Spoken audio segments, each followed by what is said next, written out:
नमः शिवाय। जय गणपति देवा। राधे राधे। जीवन का उद्देश्य और एकादशी का आरंभ, ये जीवन कोई साधारण यात्रा नहीं है। ये आत्मा की वह तीर्थ यात्रा है जहां हर सांस, हर विचार और हर कर्म हमें उस प्रभु के निकट ले जा सकता है या फिर दूर कर सकता है। यही कारण है कि हमारे ऋषि मुनियों ने जीवन को साधना कहा है और साधना का सर्वोच्च पर्व है एकादशी व्रत। एकादशी कोई केवल भूखा रहने का दिन नहीं है, यह दिन आत्मा के जागरण का दिन है। यह दिन मन को तपाने, इंद्रियों को संयमित करने और भीतर छिपे दिव्य ज्योति को पहचानने का अवसर है। जैसे दीपक की लौ अंधकार में भी दिशा देती है, वैसे ही एकादशी आत्मा के अंधकार में प्रकाश भरती है।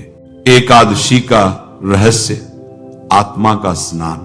शरीर का स्नान जल से होता है, किंतु आत्मा का स्नान व्रत और भक्ति से होता है। जब हम रोज नहाते हैं तो शरीर की मैल उतर जाती है, पर जो मन में जमा है अहंकार, लोभ, क्रोध, ईर्ष्या, वासना, उसे कौन धोएगा।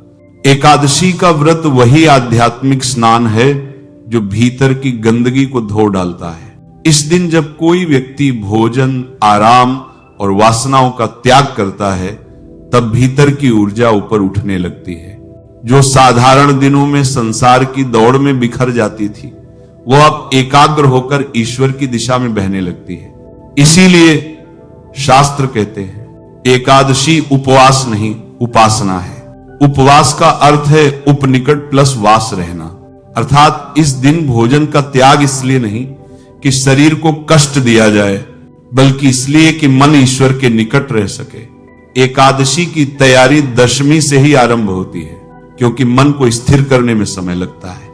जैसे खेत में बीज डालने से पहले किसान भूमि को जोतता है, वैसे ही व्रती दशमी से अपने विचारों की भूमि को जोतता है। अन्न भोग, विलास और असत्य के बीजों को निकाल फेंकता है ताकि भक्ति का बीज अंकुरित हो सके। एकादशी के व्रती को भोजन से नहीं, भाव से तृप्त होना चाहिए। इसलिए दशमी से ही संयम, सादगी और सत्व का अभ्यास शुरू करो। झूठ, छल, अपशब्द और आलस्य को त्याग दो, क्योंकि व्रत का फल केवल भूखे रहने से नहीं मिलता, वह तो मन की निर्मलता से मिलता है। जब एकादशी की भोर होती है तो यह केवल दिन का आरंभ नहीं होता, यह आत्मा के नवजागरण का क्षण होता है। प्रभात में स्नान कर स्वच्छ वस्त्र धारण करो, घर में तुलसी के आगे दीप जलाओ और कहो, हे विष्णु, आज मैं तुम्हारी शरण में हूं, मेरे मन का अंधकार हर लो।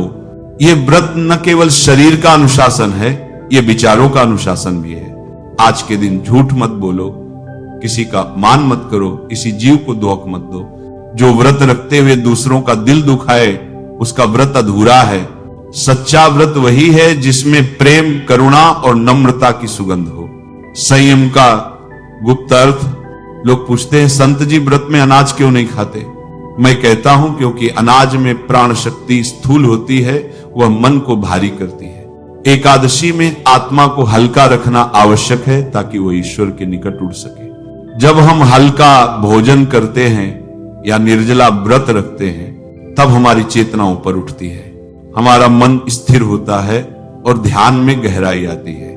यही कारण है कि भगवान विष्णु इस तिथि में विशेष कृपा करते हैं, क्योंकि तब मनुष्य संसार से नहीं स्वयं से जुड़ता है। एकादशी का मूल अर्थ है इंद्रियों पर संयम। भाइयों, यह व्रत केवल पेट के लिए नहीं, मन के लिए भी है। क्रोध, लोभ, अहंकार, ये मन के विकार हैं। यदि तुमने भोजन नहीं किया लेकिन क्रोध किया तो समझो तुम्हारा व्रत टूट गया। संत कबीर ने कहा था, भूखा क्या राखे तन को जब मन ही रोगी है। इसलिए सच्ची एकादशी वह नहीं जो पेट से निभाई जाए, बल्कि वह जो हृदय से निभाई जाए। जो व्यक्ति व्रत रखकर भी दूसरों के दोष देखता है, वह भक्ति के मार्ग पर नहीं, अहंकार के दलदल में है। ईश्वर से पहले माता पिता की सेवा करो, क्योंकि वही साक्षात परमात्मा का रूप है। जो व्यक्ति एकादशी रखता है पर माता पिता की सेवा नहीं करता, उसका व्रत अधूरा है, क्योंकि भगवान विष्णु वही वास करते हैं जहां मातृ पितृ की आज्ञा मानी जाती है। एकादशी का व्रत यह भी सिखाता है कि केवल पूजा करना ही धर्म नहीं है। माता पिता की सेवा, गुरु का सम्मान, अतिथि का स्वागत, यही सच्ची आराधना है। गुरु वह दीपक हैं जो हमें अंधकार से प्रकाश की ओर ले जाते हैं। उनकी कृपा के बिना व्रत केवल बाहरी कर्म रह जाता है। धन ईश्वर का दिया हुआ साधन है। जिसे उसने तुम्हें दिया है वह दूसरों के कल्याण में लगाना ही उसका सच्चा उपयोग है। जो धन केवल अपने सुख के लिए रखा जाए वह जहर बन जाता है। जो धन दूसरों के दुख दूर करने में लगे वह अमृत बन जाता है। इसलिए एकादशी के दिन यथाशक्ति दान करो। भोजन, वस्त्र, गौशाला में सेवा या किसी भूखे को अन्न देना, यह सब प्रभु को प्रसन्न करता है। दान से न केवल गरीब का पेट भरता है बल्कि देने वाले का अहंकार भी मिटता है। भक्ति भूख है जो केवल प्रेम से तृप्त होती है। एकादशी उसी प्रेम का पर्व है। जब मनुष्य प्रेम से भरा होता है तो ईश्वर का नाम अपने आप जरता है। फिर चाहे वह नाम हो राम, हरि, गोविंद या विष्णु, हर नाम आत्मा को मुक्त कर देता है। जो व्यक्ति एकादशी के दिन ईश्वर का नाम लेता है वह भीतर से हल्का और बाहर से निर्मल हो जाता है। भक्ति में कोई जाति नहीं, कोई भेद नहीं। एक छोटे से दीपक में भी वही प्रभु है जो सूर्य में है। इसलिए भक्ति करो, अहंकार नहीं। यह जीवन क्षण भंगुर है। कभी ध्यान से देखो, समय रुकता नहीं, दिन बीतते जाते हैं। लेकिन जो व्यक्ति हर दिन में भक्ति का बीज बोता है उसका जीवन व्यर्थ नहीं जाता। एकादशी हमें यही सिखाती है कि मनुष्य केवल खाने पीने, सोने या सुख के लिए नहीं जन्मा है। वह प्रभु की सेवा के लिए आया है और वही सेवा उसकी आत्मा को अमर बनाती है। तो आओ आज संकल्प लें कि हम हर एकादशी को केवल व्रत नहीं रखेंगे बल्कि अपनी आत्मा को शुद्ध करेंगे।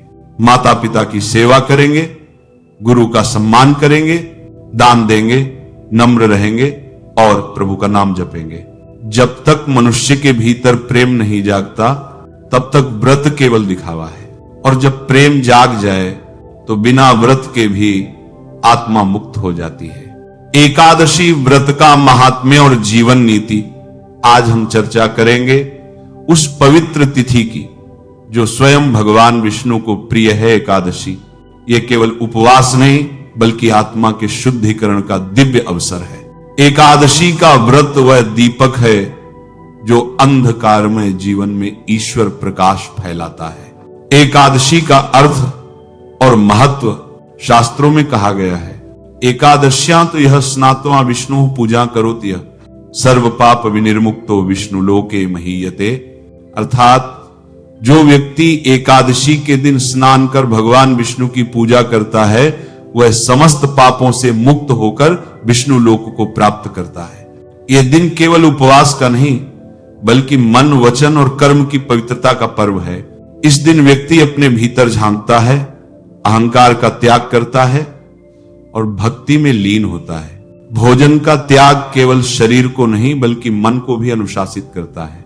व्रत की सफलता दशमी से शुरू होती है। शास्त्र कहते हैं व्रतस्य मूलम शुद्ध आहार, अर्थात व्रत की जड़ पवित्र आहार है। दशमी के दिन इन 10 वस्तुओं से बचना चाहिए। तांबा या पीतल के बर्तन में भोजन, मसूर दाल, प्याज, लहसुन, मांसाहार, चना, कोदो, कुटकी या चावल, शहद एवं पराया भोजन, रात में ब्रह्मचर्य का पालन न तोड़ना। ये नियम केवल खान पान के नहीं बल्कि संयम और आत्मनियंत्रण के प्रतीक हैं। एकादशी के दिन व्रती को अपने भीतर के हर विकार को त्याग देना चाहिए। क्रोध, लोभ, मद और मोह ये सब आत्मा के शत्रु हैं। भगवान कृष्ण ने कहा क्रोधात भवति सम्मोह, सम्मोहात स्मृति विभ्रमः। अर्थात क्रोध स्मृति को नष्ट करता है और स्मृति नष्ट हो जाए तो विवेक चला जाता है। इसलिए व्रत केवल भोजन न करने का नाम नहीं बल्कि विचारों को शुद्ध करने का अवसर है। सुबह स्नान कर पीले वस्त्र धारण करें, तुलसी दल और माखन मिश्री का भोग लगाएं। पूरे दिन हरे नाम का जप करें, नमो भगवते वासुदेवाय या हरे कृष्ण कृष्ण कृष्ण हरे हरे।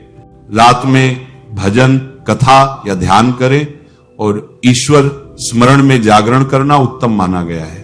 माता पिता, गुरु और अतिथि की सेवा, शास्त्रों ने कहा मातृदेवो भव, पितृदेवो भव, आचार्य देवो भव, अतिथि देवो भव। अर्थात माता पिता, गुरु और अतिथि ये चारों ईश्वर स्वरूप हैं। जो इनकी सेवा करता है वह स्वयं विष्णु की पूजा करता है।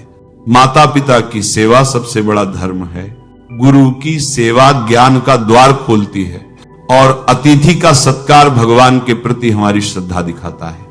एकादशी के व्रत का वास्तविक फल तभी मिलता है जब हम इन सेवाओं को जीवन में उतारते हैं। धन ईश्वर का दिया हुआ वरदान है, परंतु यदि उसमें लोभ घुल जाए तो वही वरदान अभिशाप बन जाता है। गरुड़ पुराण कहता है दानम भोगो नाशस्तिस्रो गतयो भवन्ति वित्तस्य। अर्थात धन की 3 गति हैं, या तो दान में लगे या भोग में व्यर्थ हो जाए या फिर नष्ट हो जाए। इसीलिए धन को पवित्र कार्यों में लगाएं। गौ सेवा, अन्नदान, विद्यादान और जरूरतमंदों की सहायता में, इसी से धन पवित्र बनता है और जीवन में आनंद बढ़ता है। एकादशी हमें सिखाती है संयम ही साधना है, सेवा ही धर्म है और भक्ति ही मुक्ति का मार्ग है। जो व्यक्ति एकादशी का व्रत श्रद्धा से करता है वह केवल शरीर को नहीं आत्मा को भी पवित्र करता है। माता पिता की सेवा, गुरु का सम्मान और दान का संकल्प, यही जीवन की सच्ची नीति है। आइए इस एकादशी हम प्रण लें कि जीवन में ईश्वर, सेवा और सत्य को सर्वोपरि रखेंगे। प्रेम में लीन जीवन हो, सेवामय द्वार सजते, धन हो दान पुण्य का, कर्म रूप फल पाते। एकादशी प्रेम भक्ति, माता पिता अर्पण, इन गुणों से निखरे जीवन। धन्य हो परिवार वतन। नमः शिवाय। जय गणपति देवा। राधे राधे।